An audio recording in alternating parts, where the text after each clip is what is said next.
Welcome to Tales from the Golden M. I am Joe Craig, the Upper Scald. Last time the group spent a little time honing their skills aboard the Seaward Snail. Dandros grew one step closer to freedom.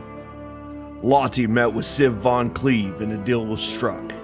The Pyro's Call also struck the Seaward Snail, leaving Jaina hurting in a bad way. How will she fare and what will come of the planned blockade? What of the Council of Edius and their meeting? Let us find out in this episode of the Calmbringer Cycle. Welcome to Tales from the Golden M.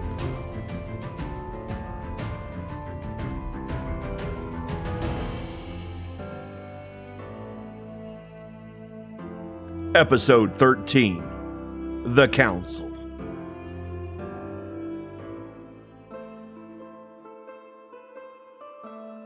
Jaina was hurting in a bad way. When they brought her below deck to take her to the hammocks, the ship's surgeon came to take a look at her. He was no divine healer. The snail couldn't afford one of those.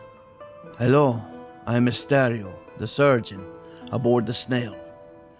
Let me take a look at your friend. She fought quite well against the follower of Callisto. Estero was wearing a butcher's apron already covered in blood from some of the more badly wounded crewmen. His hands, however, were clean.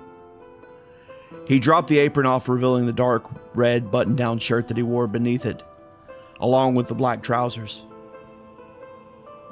Estero washed his hands and pulled out a tool that allowed him to listen to the lungs a little better.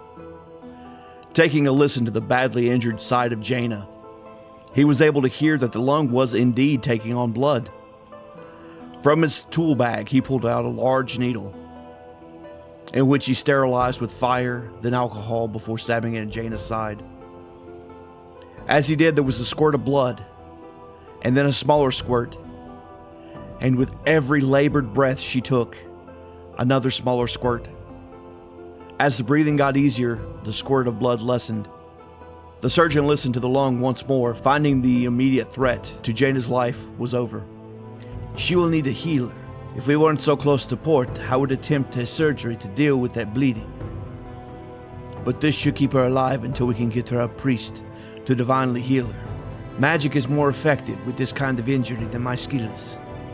We will have to keep watch over her. If she starts producing more blood, we will need to conduct a surgery. If it remains slow, we should be good. If she wakes, her own divine magic will likely put an end to this whole worry that we that care about her are doing. Your Jaina will be fine. We will just monitor the blood flow and monitor for fever. Aside from that, all should be well. With that being said, Estero rose. Washing his hands again, he collected the clean apron and then said, "Now, if you'll excuse me, there are others that need my services. I'll be above the deck if you need me. Wizard, you need sleep. Our little dervish here will need to take first watch over your friend. All will be well, but precautions must be taken." Tying the clean apron and washing his hands yet again, the old half-elven man returned to the deck of the ship. "The surgeon is right. You need sleep, Regos. You look like you're more than half dead yourself. I'll take watch and I'll wake you when I'm ready to sleep. Good work out there. I don't think we would have defeated that monster without your aid," Meg said while cleaning the blood from Jaina's face. "It was a team effort. Goes to show just how much we have to grow, though. He was the first but won't be the last. I'll get some rest. Wake me if her condition worsens." Regos continued and climbed into the hammock at the bow of the ship. As he went in to climb into his bed, he found it occupied. In his bed was that large black desert rain frog from the Dragon Roof Inn. "Squeaky, what are you doing in my bed? Why are you back at the Dragon Roof Inn?" With a yawn, the rain frog spoke. What? You weren't using it to let me sleep in peace, please. "Well, I'm about to be. Let's put you in Jaina's bed." With that, Regos went to pick up the large rain frog. Though large for its kind, it still fit into two hands with ease. As he picked it up, Put me down now! I want to sleep. Regos put the black rain frog into Jaina's bed. The frog puffed up at Regos and let out a loud squeak. Regos tucked the little one in Jaina's blankets and let it burrow into them. With that done, he climbed into bed himself.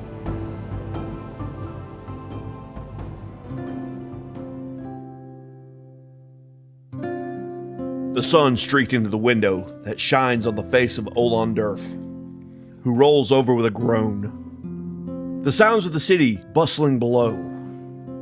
As the winds blow against the tower at this height, the tower sways ever so slightly, realizing the importance of the window being open without the shutters closed.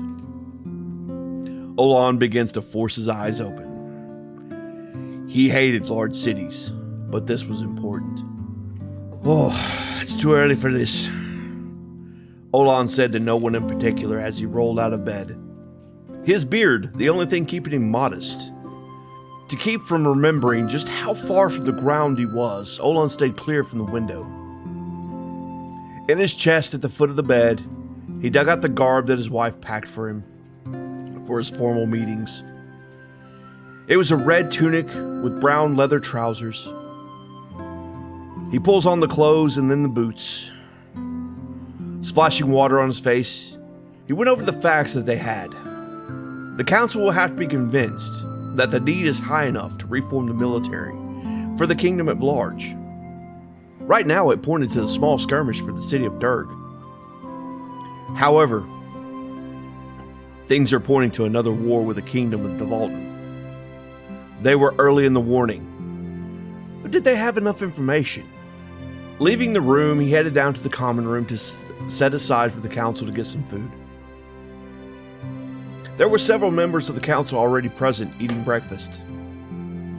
Looking around the room, Olan remembered just why he hated these gatherings so fiercely. All the posturing and the false words, he couldn't do it. That's one of the reasons why he didn't fight Ethan for the right to do the job of representing the Dragon-Tooth Mountains. As he joined the table, he was greeted by none other than Jarl Tolfred Bordoli. Good morning, Olaf. I suspect you are the reason we are gathered. It is good to see you again after all this time. Olan knew what that really meant. With a grunt and a smile, Olan sat down across from Bordoli. Actually, it's for you that we are gathered. After all, it's your city that we're trying to protect. But I'll let Ethan get to the details for you. I hear you locked up the last dwarf that voiced concern for your city, so I better hold my tongue. Speaking of Ethan, anyone seen him this morning? He has gone ahead to the council chamber to get his presentation together with Vyden. Ethan must have thought this was going to be a hard sell to bring you along. It's always a pleasure to see you, Master Durf, said a sleek, tall woman with long, straight black hair with unnaturally green eyes. Her purple makeup matched her formal black and purple dress, which clung to her body. She was perspiring from the climate nearly as much as Olan was. With a bow, Olan gave a sign of reverence. No, the pleasure is mine, Madam Mandrift. To be in your presence is always a pleasure. Won't you join us? I could use some interesting conversation. How's your mother doing these days? Stepping to the table and pouring a goblet of wine for herself, she smiled with a toothy smile towards Olan. Well, she's a bit ragged these days, but very much in control of the eye. She's very interested in what you and Ethan have to say. She took a small, slow drink of wine, her eyes never leaving Olan's own. Perhaps you'd be more comfortable in the gardens.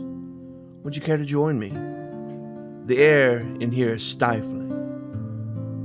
I'd very much enjoy that. Let me grab myself a quick bite and we'll be on our way. Olan said while grabbing some smoked fish and a goblet of ale for himself. Then he rose, eating one of the small fish in one go, and he smiled at the high cheekboned woman. Everything about her was slender and lean. She was tall for a woman. Her dress, though modest, in what flesh was being shown, wasn't handling the sweat all too well.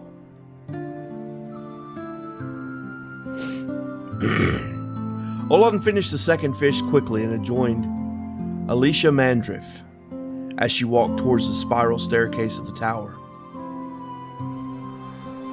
Oh, thank you, my lady, for rescuing me from the pompous dwarf. I always appreciate you. Alysha smiled toward Olan. And I respect you. You aren't fit for the council, and that's a good thing. You're too honest with your feelings and opinions to flavor them with honeyed poison. If you are to give a poison, you give it honestly. I bet your children appreciate that about you someday. Perhaps not today. I bet your children will appreciate that about you someday. Perhaps not today, but when they're older. The odd pair walked down the stairs, with Olan a few steps behind, so he was not so short compared to the much taller woman. Upon the third landing, she stopped and turned to Olaf. Tell it to me straight, Olan. How much of what Ethan has been talking about is true? Are they back? With how out of character it was, Olan caught a little off guard. With how out of character it was, Olan was caught a little off guard. Yes, ma'am, they are.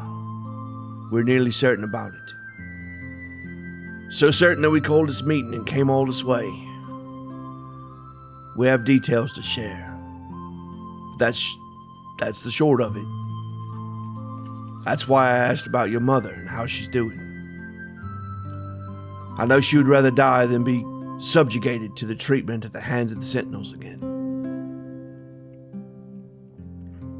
With a slow nod, Alysha took in the words. This is why I appreciate you. Your honesty speaks to your character. Well, if you have more to back your claim, then rest assured that I will be behind you. Even if that idiotic Jarl isn't. Now how about we walk in the gardens? Now how about that walk in the gardens you promised me? It's far too hot here for my tastes. She turned with that word, not waiting for Olan, and continued down the massive spiral staircase.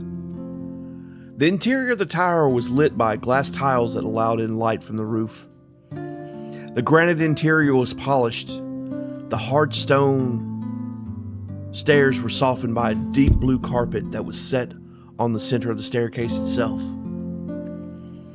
The stairs lined the inner wall, leaving a 20-foot diameter opening in the center of the tower. A statue stood at the base of the tower, reminding the people that were blessed, seeing the importance of the city of Kethos and the War of Callisto.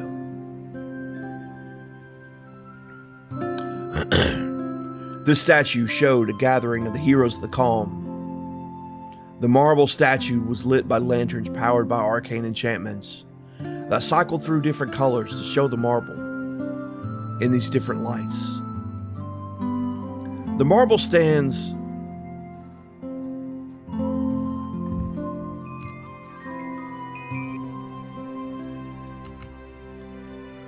The statue showed the gathering of the heroes of the calm. The marble statue was lit by lanterns powered by arcane enchantments that cycled through different colors to show the marble in these different lights. The marble stand on a plinth of an orange wood known as paddock, which broke the white from the marble and the pinkish brown of the granite. Stepping off the carpet, heading toward the garden, the high-heeled shoes clicked on the granite floor. Together, on even ground, the pair made quite the odd couple. Not another word was shared between them until the two were outside in the gardens. The ocean breeze made both of them sigh. I can almost stretch myself here. The only place in the city that I feel free. I know exactly what you mean. If it weren't for all the walls, and the people, this could be a beautiful place.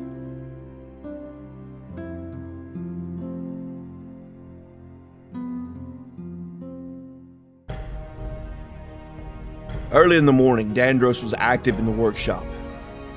He was touching tools that he hadn't used in ages. A small chisel designed to do just what he was doing now. It was true, the hammer he created was not good for stone crafting. But it was still fragile when it compared to iron or steel. Why did he choose stone? Why did stone call to him? What was the reason for it?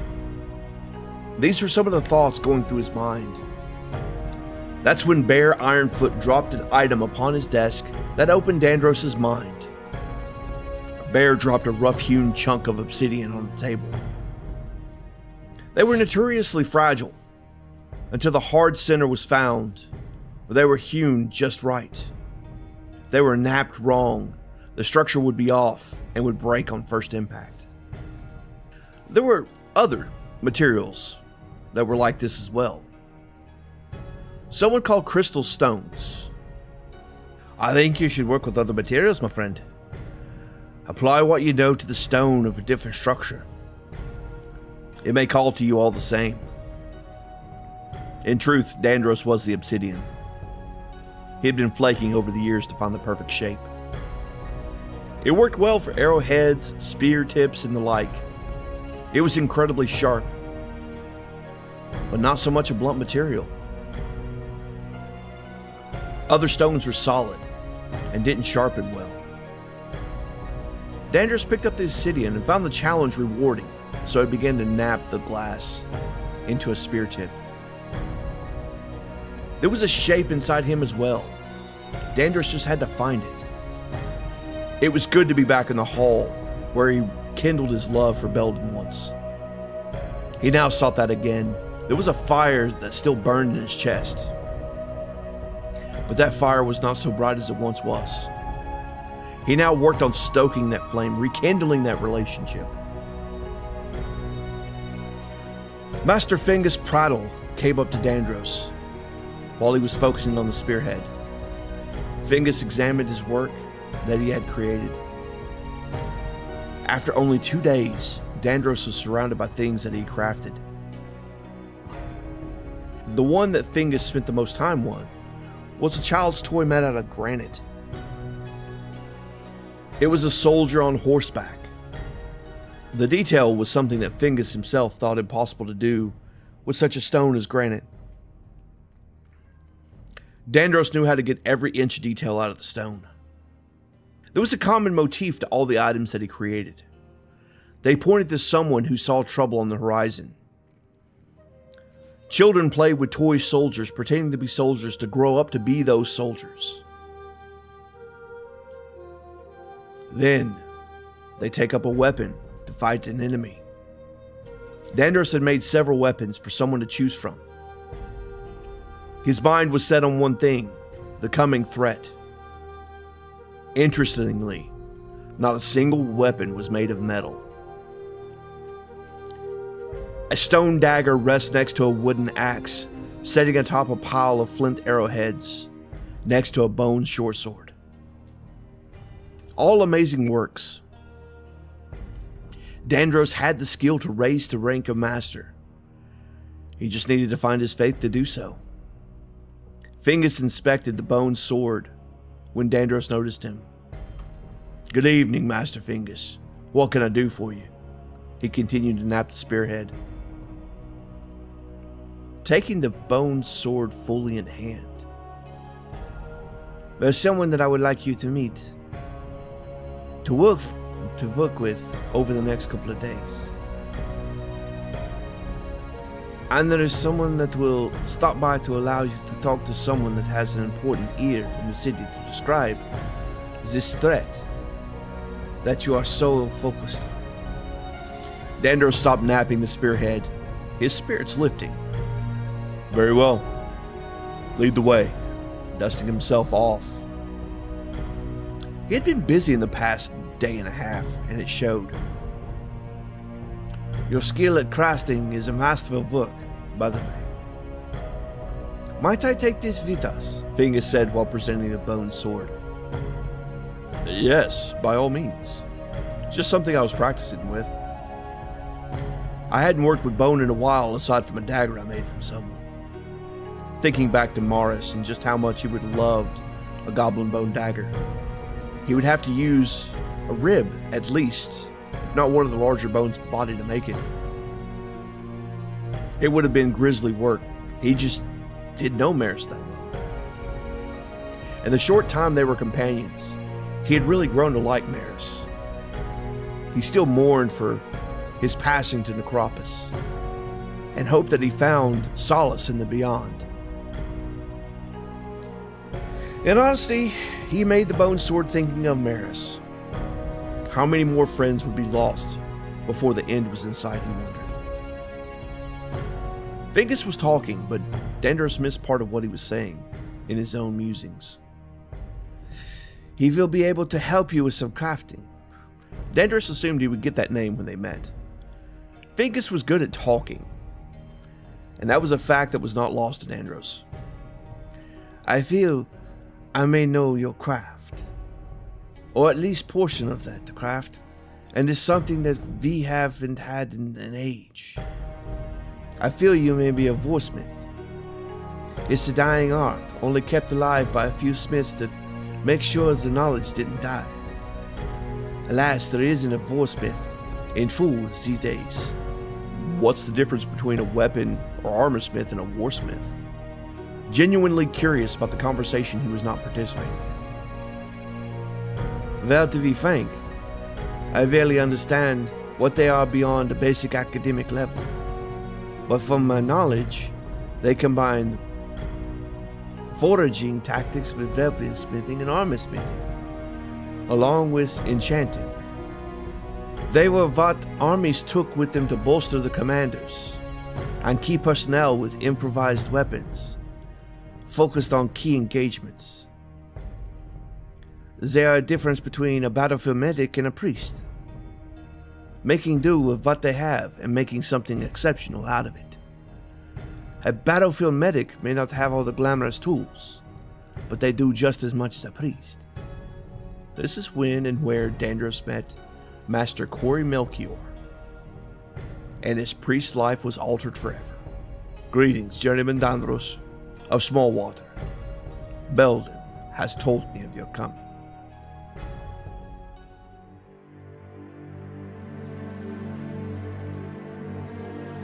In Kairos, the breeze coming off the Elgus Ocean was the only thing that reminded those from the north that winter was coming. The currents flowed south from the icy territory known as the Frozen Wastes, and with it came the bite of the north. It was still warm here, but to Ethan, Olan, and Dendy Virgil, it was downright hot. Dendy was a representative from the northern plains of Edius, a territory that kisses the Frozen Wastes and in some opinion becomes part of it during the winter. She was a halfling standing at the height of 3'2", with curly chestnut brown hair. Her big green eyes were framed by this hair. She was stout for a halfling and was dressed for the heat with a thin dress that framed, in her opinion, her best assets well. Upon entry into the hall, Ethan Eldos greeted Vyden Varfarrion. Vyden, I wanted to thank you personally for the aid that you provided us. It is quite the harrowing event that we faced. Shaking Ethan's hand, Vyden responded, "It's what we're here for. Thank you for alerting us to your need so we could provide assistance." With Ethan's arrival just before noon, that left the leader with the shortest walk, Elvantri Kethos, the representative from the Gulf of Edius. The council was comprised of a motley group, You had Ethan Eldos from the Dragontooth Mountains, Alysha Mandrift from the Dragon Eye Lake region, Vyden Varfarrion from the Great Falls Forest, Elvantri Kethos from the Gulf of Edius, Dendy Virgil from the Northern Plains, Commander Gerrick Droog from the Plains of Edius, Jarl Tofred Boldoli from the Undermountain region, Josef Mitchcoff from the Darkwood Forest, who was a Darkwood elf. Being outside of the Darkwood Forest was a painful affair. His kind had adapted to the darkness of the forest. His pale skin was so pale you could see the veins below it, and his large pupilled eyes were now pinpricks. The final member was the tiebreaker many times, and not beholding to a region. In fact, they were part of the northern plains of Edius, but the counsel they provided was exemplar. This come from the Tower of Ydrix, in the form of the great Hierophant Sybrin Kythe. He was a religious leader for the worship of Ydrix, more than a wizard. In fact, he held no rank as a wizard, having dedicated his life to the worship of Ydrix. There was a mix of human, elf, dwarf, halfling, Darkwood elf, and dragon. There was a representative from each of the populated regions of Edius, each with their own opinion on what was best for the kingdom. But as a whole, they had done well to grow the kingdom. After a bit more mingling, the arrival of Kethos marked the time for the meeting to start. He entered just as the sun reached the apex in the sky. As he entered, everyone went to their chairs to get the meeting going. Many of the council were curious to the nature of the summons, as it was so rare for such an event to transpire. As Kethos made his way to his seat, he called the meeting to order. As the chair of the council, for the purpose of keeping order to the chaos that would sometimes erupt in their meetings. This, the 26th day of Green Daire, in the year 300 after the calm, was brought for us by the heroes of the calm. I call this emergency council to order. This emergency council was called by the contingency from the Dragontooth Mountains, Lord Ethan Eldos. The chair acknowledges Lord Ethan Eldos to have the floor, and Lord Ethan Eldos rose from his chair to begin his speech. Thank you, Lord Kethos. Council members, I thank you for your expedience in which you have arrived for this urgent news. I do not disrupt your affairs without just cause. As many of you know, the cities of Chunda and Malaton were attacked by goblin raids. This news has reached you, I'm sure. The attack itself is not worth convening the council. However, the nature of the attack is. This raid was unusual in the nature of the goals at which the goblins were attempting to obtain. The raid on Malaton even happened on the calming day, 300 years to the day that the Castle Callisto fell from the sky. I say this to note the dates of the attacks were accurate, to say the least. The attack on Chunda would have marked the 300-year anniversary of the day that we sent the heroes of the calm to their fates. For these days to be marked by these anniversaries, I say they were planned. Beyond that, it was the nature of the objectives that the goblins had. Abductions of citizens, of which I am thankful for the aid the Great Falls Forest was able to provide. Many lives were saved by that aid. There was theft of grain, beast of burden, and tools. Food reserves were hit harshly. All that on its own would be reason to pause. But the last few points are vitally important. Both Chunda and Malaton have reports of goblins with glowing purple eyes. Furthermore, we were able to capture a goblin leader in Malaton, and were able to question the beast. While in a circle of truth-telling, the goblin said the Skald of Callisto ordered the attack. Let that sink in for a moment. We were in a circle of truth, so the goblin believed his words to be true. The goblin even prayed for death after breaking and giving us this truth. This was before we entered into their nest. This was before we learned how true those words seemed to be. Into that nest went 5 heroes. One war priest of Hallis was amongst them. And it was her words that were relayed to us. They managed to rescue not only the people of Malaton, but also those from Chunda. They reported their findings to the commanding officer of the Great Falls Forest Contingency, Sir Gillard Tones, who sent word of the initial success. With that reinforcements from the Great Falls Forest, the heroes entered into that nest to rid it of the goblins that were there. And as they went into the central corridor, they were greeted by a horde of goblins retreating into the further depths, which were reported to lead to an old stone road. Also in that chamber was a woman losing her hair as it was falling out in clumps, with purple eyes that spoke in a commanding tone towards the goblins that were there. She gave a threat that the heart of the resistance shall be first to die. Adius was the heart of resistance.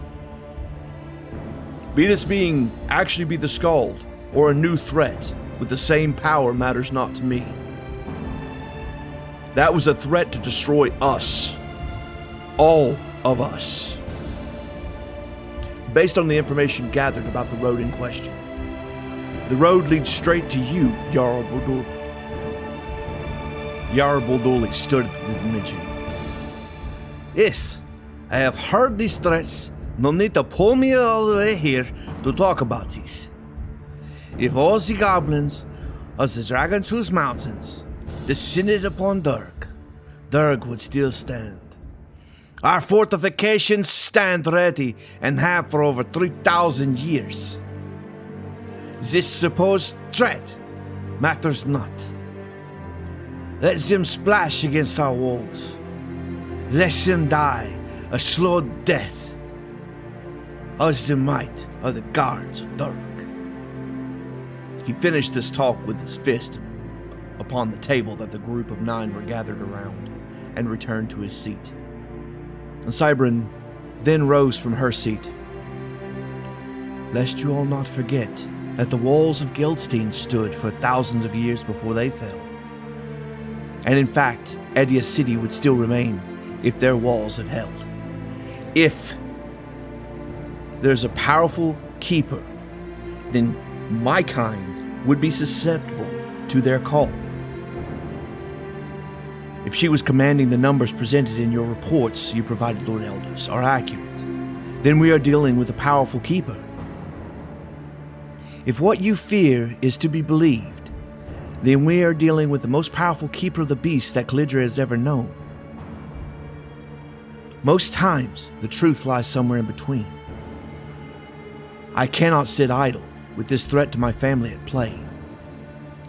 The Dragon's Eye will stand ready for what this council chooses.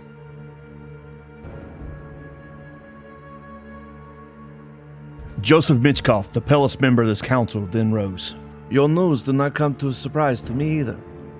I have seen some of the creatures of the Darkwood Forest make their migration north, almost as if they are led by the scent of a fresh kill.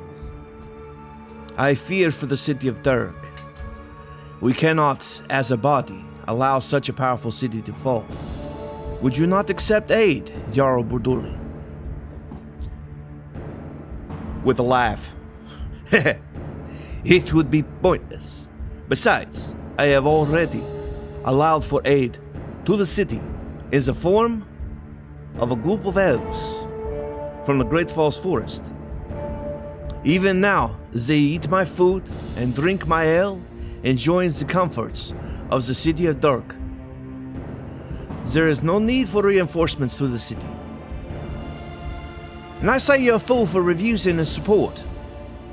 There's news that I've heard as well, just arrived this morning. Ships flying the flag of Devolton have been seen in the flow past White Harbor. How they have escaped notice before now, I do not know. But they were fast longships, like the dragoons would use. I fear Durg may be under assault or siege by the time we are done bickering about this, if we should send aid or not. These words came from the halfling woman, Lady Dendy Virgil. Taking order back from the group, Elvantri rose. Does anyone else have news to share about the threat of Durg, or any questions for Lord Eldos? The elderly human was dressed in blue and red robes, then rose. I have questions trying to ascertain the nature of this threat. Have questions about the location of the heroes. Lord Ethan Eldos rose to answer. Jaina Krist, Megan Nevarro, and Regos Malbroach head to Durg as we speak. Their road is to take them from Chunda to White Harbor and then to Port Skara. Mars Starkscale died in combat with this skald. And Dandros of Smallwater, he should be in Durg with Captain Lahti. Pounding his fist upon the table, Jarl Bordoli stood again.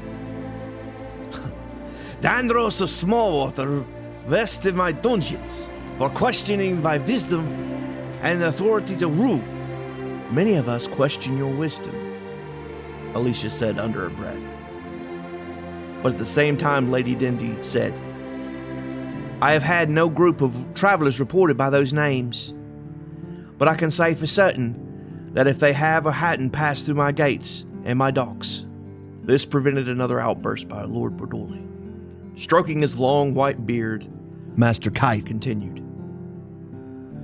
Their road leads to Durg. Good.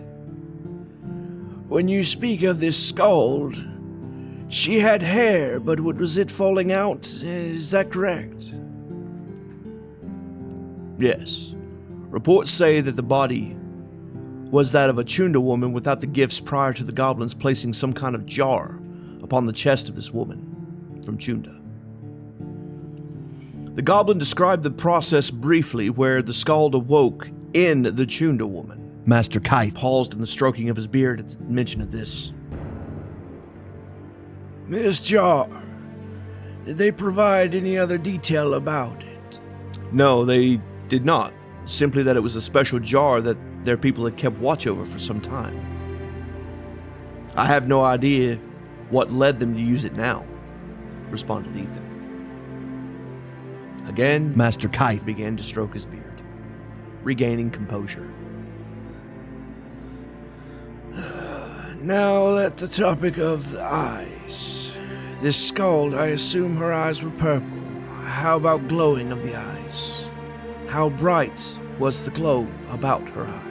Lord Ethan Eldos thought back to the reports that was given, then spoke. There was no constant glow of the eyes. Only when she gave commands did they glow as per the reports that were given. Is that a good thing or ill? No, that is a very bad thing. We are dealing with a true keeper, likely one that was at least trained by someone trained by the skald. We can hope that this keeper is a powerful keeper and nothing more than that. The story of the jar concerns me. I feel we should treat this threat as if Callisto's skald is back, in my opinion. What of you, Commander Droog? The commander was sitting to the left of Master Melchior. He'd gotten a little round in his position, doing more desk work than field work these days. His half-elven man rubbed his bare chin. I think your strategy is one that I would agree with. Treat the threat as if it were a dire threat. That way, if it turns out to be a minor threat, we will suffer little to no losses. And if we encounter exactly what we are prepared to face, we are indeed prepared. That is all very good, but you forget the fact that I hold dominion of Undermountain.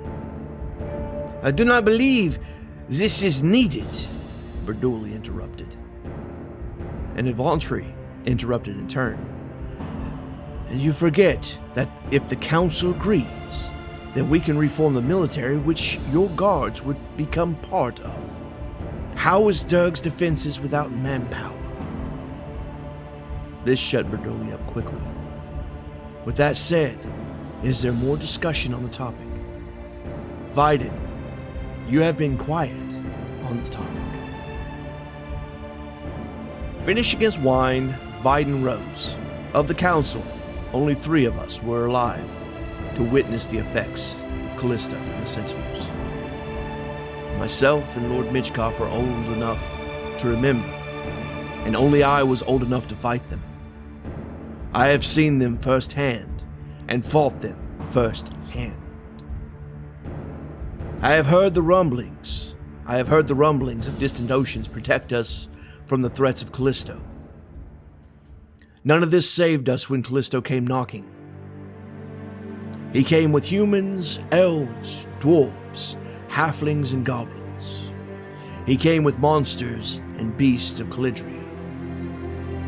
But all that paled in comparison to the Sentinels and their soldiers. Those monsters managed to enslave even the great and powerful dragons. Vyden's gaze fell on Alysha, who was barely a hatchling when Callisto was around.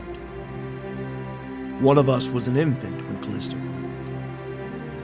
The rest of you have no idea what we are dealing with and the severity of the threat that even one of these things present. The Skald wasn't alone. It took more than her to control the beast that they controlled. A powerful keeper can control a horde of goblins and a troll.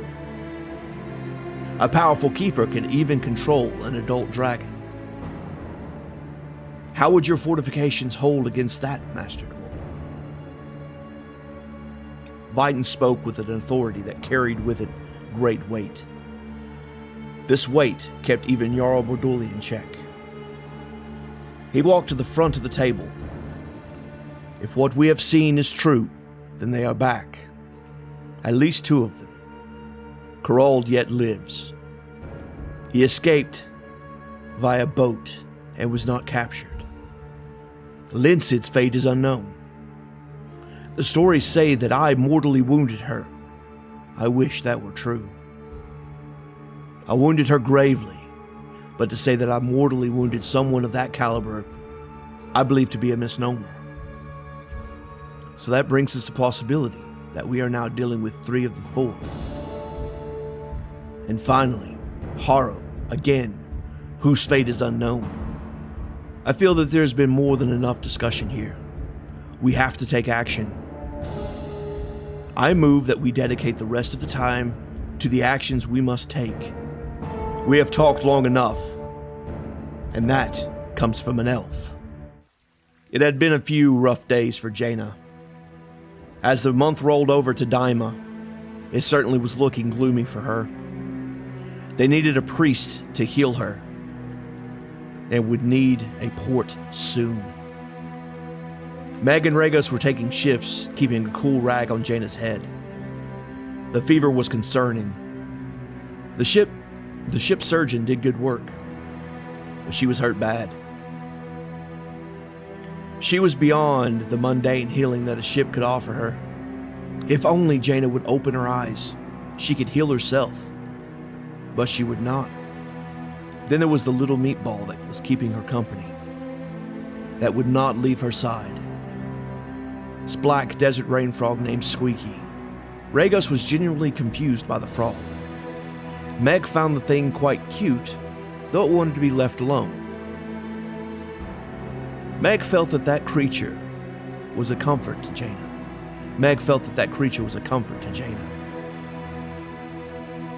Regos was about deck somewhere, trying to determine how far out they were.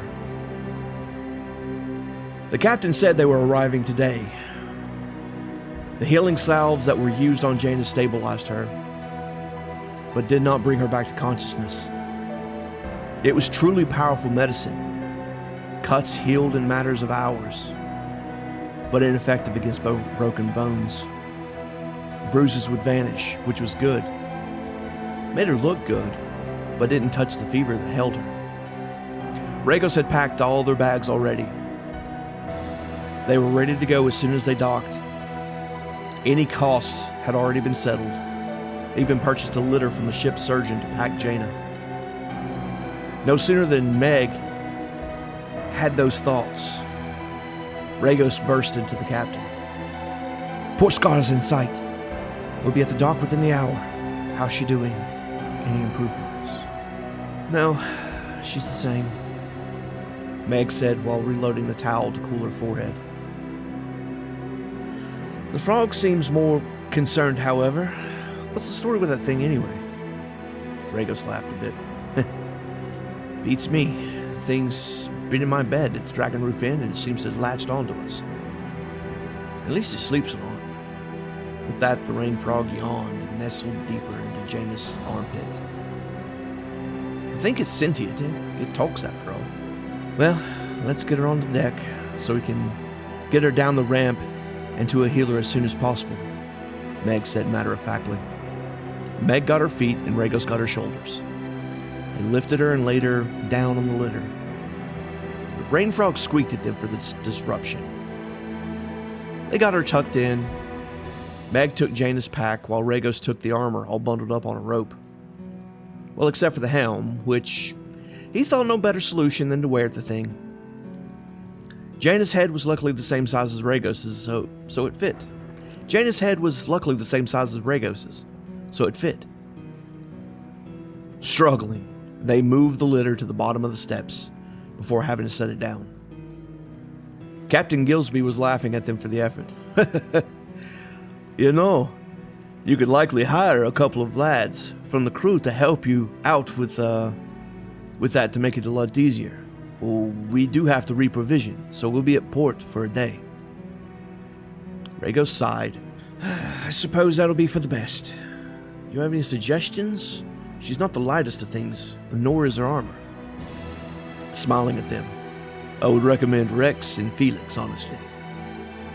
Both of them have made some serious amount of coin betting on your little battles, so are quite fond of the lot of you. Besides, they need to get out of into the city. Otherwise, they will start trouble. It would be a favor to me, as well as a favor to you." By the time the ship was at port, negotiations were had and agreements were made.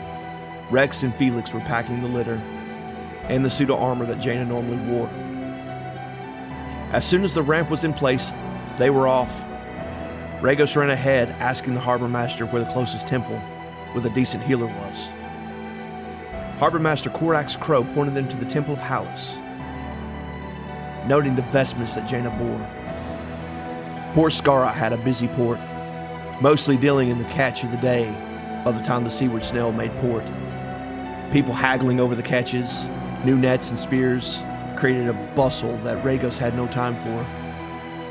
He had seen many a soldier with these symptoms, and the prognosis was grim without divine aid. Moving through the carts, wagons, and the massive bodies that made the dock function, the group was on their way, Regos carving a path for them.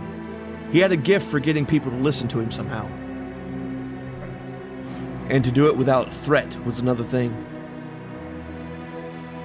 Even the call for rare tobacco didn't dissuade him from his goal. He knew that a priest was the only thing that would keep Jaina from Necropolis' gates. At last they reached the Temple of Hallis of Port Skara. As they went inside, Regos shouted, "A little help here! Please, we need a priest!"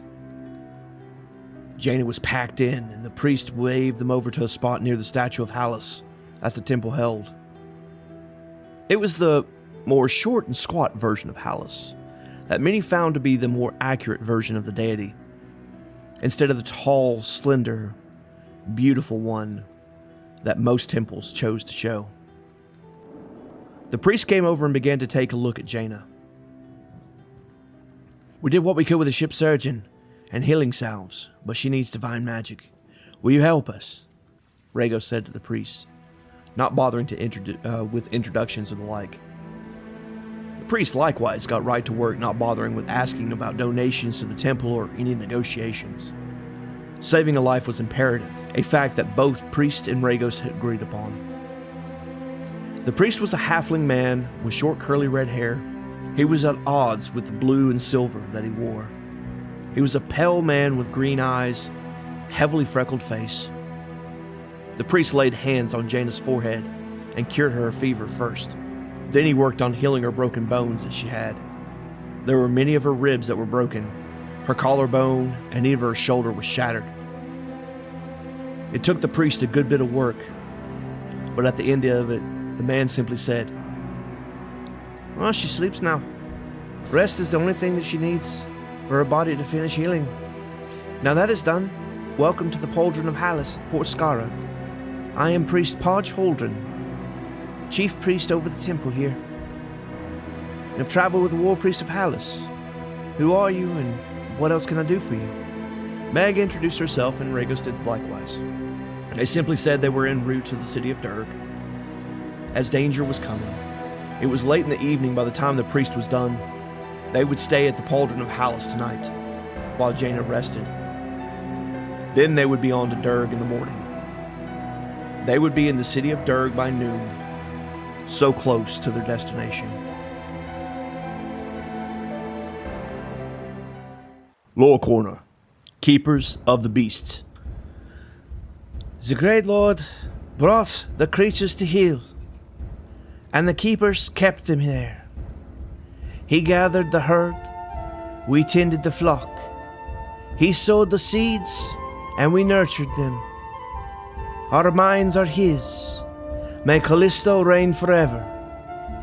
The keepers' song to Callisto. The Keepers of the Beast were what they were officially called.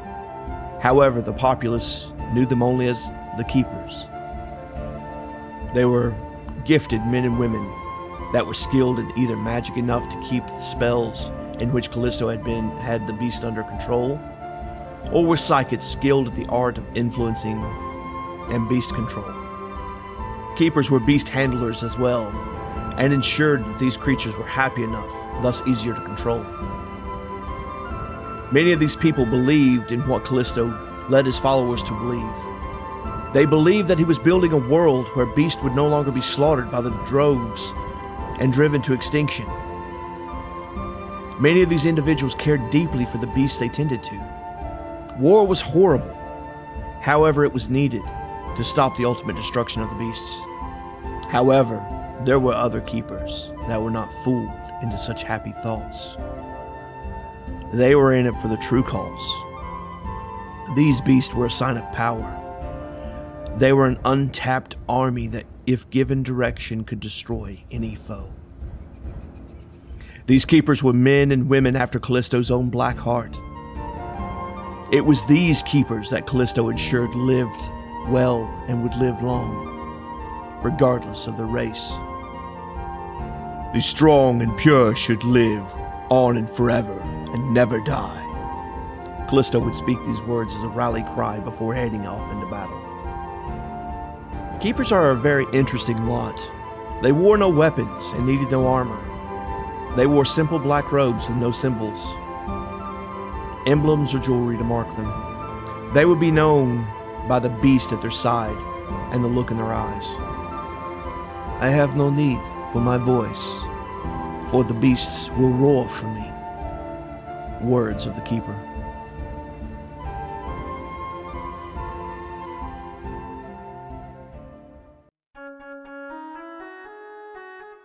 And travelers, that's where I will leave you.